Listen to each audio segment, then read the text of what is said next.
My wife divorced me while I was on the sick bed. Then the doctor announced her cancer results. Heather set the manila envelope on my chest, directly on top of the 4 line, and said, "You were always more useful to me on paper than in person. I need you to sign these." She was dressed for somewhere I wasn't invited. Perfume I didn't recognize. Hair done. She looked at me the way you look at a piece of furniture you've already sold but haven't moved out yet. I had been in that hospital bed for 11 days. Bacterial pneumonia that turned into a secondary infection that turned into something the doctors kept describing with words they clearly expected me to Google later.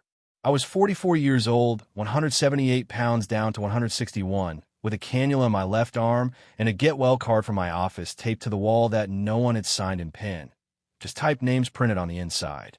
And my wife of 9 years was standing over me in a restaurant blouse, waiting for me to reach for a pen. I signed, not because I had no choice. I want you to understand that. I signed because something in her eyes told me she had already moved on, not just emotionally, not just romantically, but logistically, the way a project manager moves on from a completed phase. I recognize the look because I use it myself at work when a section of a build is done and I'm already calculating the next load. She had calculated her next load, and I wanted to know exactly what she thought she was building on. She didn't know I'd already made one phone call from that bed. She didn't know who answered. I want to go back to the beginning of what I mean by beginning, because this story has more than one. There's the beginning she wrote, the version where a sick man signs papers and a woman moves on. And then there's the one I was quietly building from a hospital room with a borrowed phone charger and 11 pages of notes I'd been keeping since October. The divorce filing, I would later learn, was dated 6 weeks before my admission. She had filed before I got sick. That single fact, that timeline, is what Raymond saw when he read the papers the first time. He read them twice, which I've noticed is his way of confirming something he already knows. He set them down and said the date quietly, the way you say the answer to a math problem you've already solved in your head. Not for drama, just to make sure the number was heard. But I'm getting ahead of myself. The papers were real. 9 years of a life, divided into sections with typed headings and blank signature lines. I read every page. I am a structural engineer. I read documents the way I read blueprints, not for what's there, but for what's been left out. And she had left something out. I saw it on page 4.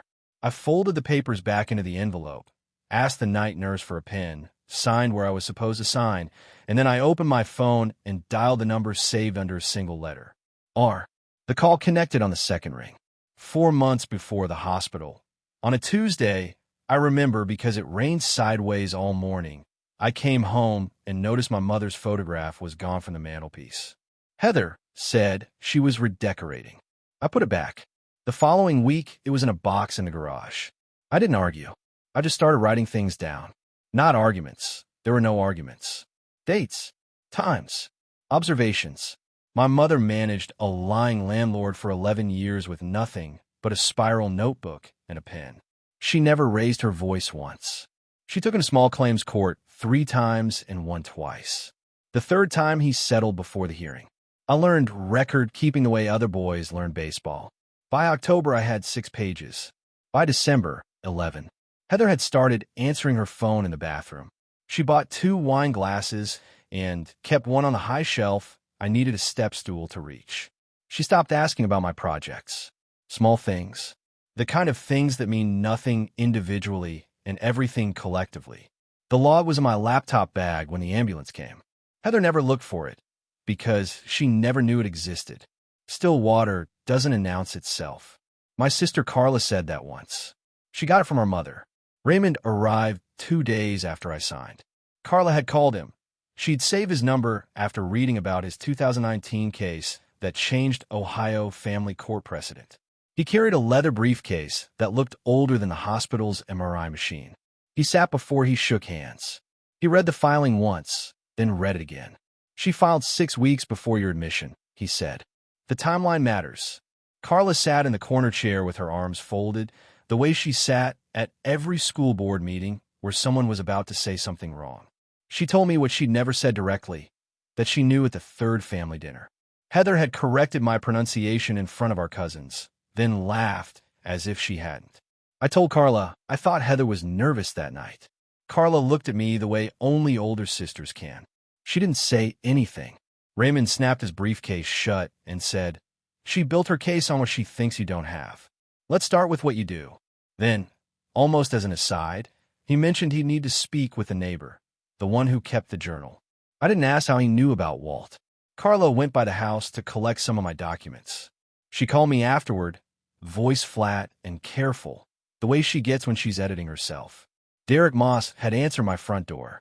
He was wearing one of my shirts, a gray Henley I'd had since 2019. He told Carla that Heather was getting her life together and that the house needed new energy. He used the word "we" 3 times in under a minute. He didn't offer to help her find what she came for. Carla described his car, a leased BMW with a dealer tag still on the plate. She described the way he stood in the doorway, weight back, chin up, the posture of a man performing a version of himself he hadn't fully memorized yet. I listened without changing my expression. What I felt wasn't rage. It wasn't grief either. It was closer to clarity, the feeling of a variable in an equation you've been carrying for months finally resolving to a clean number. I already knew the kind of man Derek Moss was. I just needed to know what he thought he had. He made one mistake in that conversation. He mentioned a number out loud without realizing it.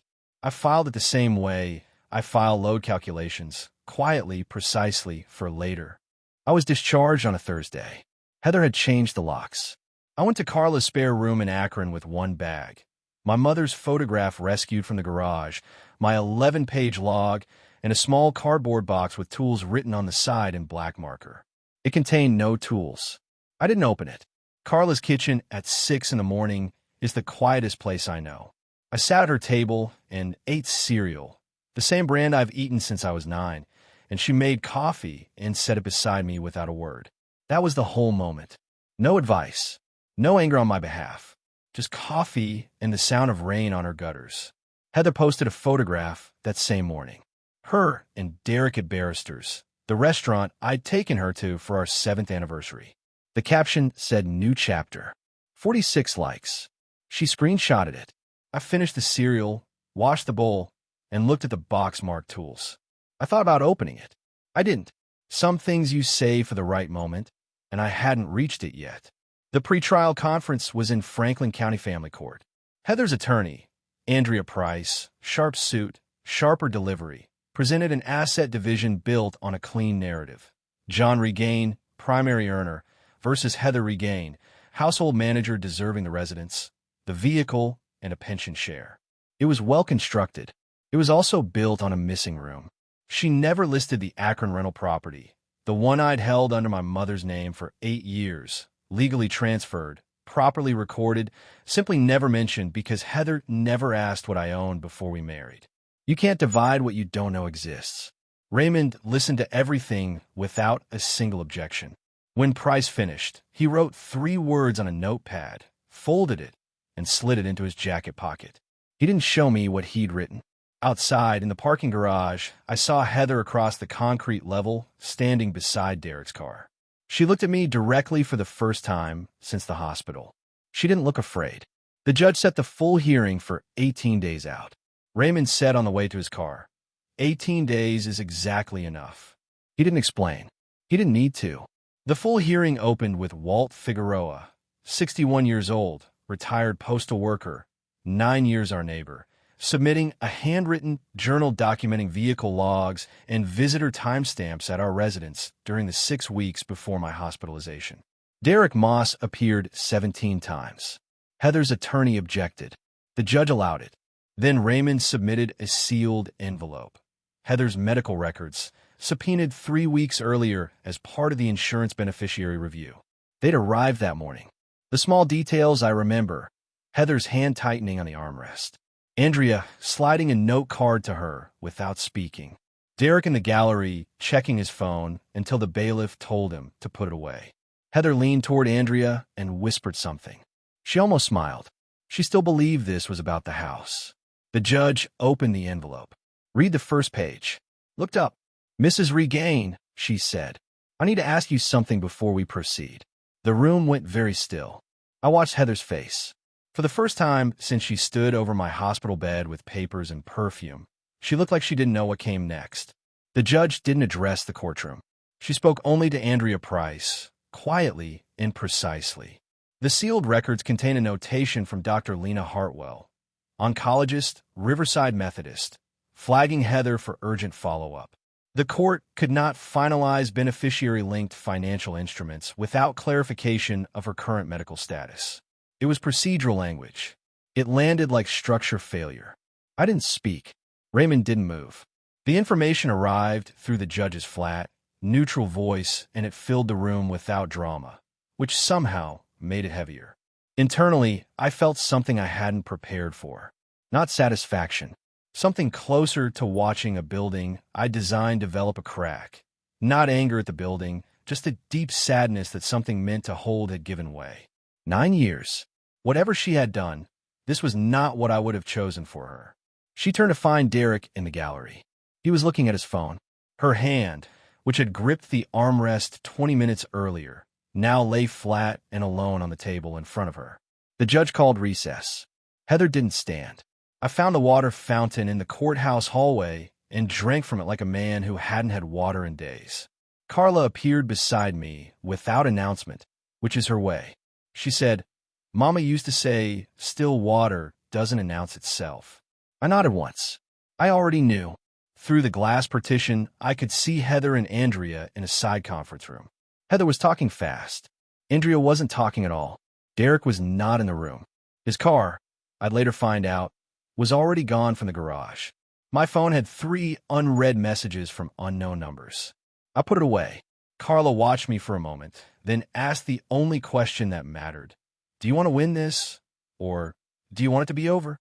I didn't answer before we were called back in. But I thought about my mother's notebook. I thought about 3 small claims court appearances and 2 wins and 1 settlement.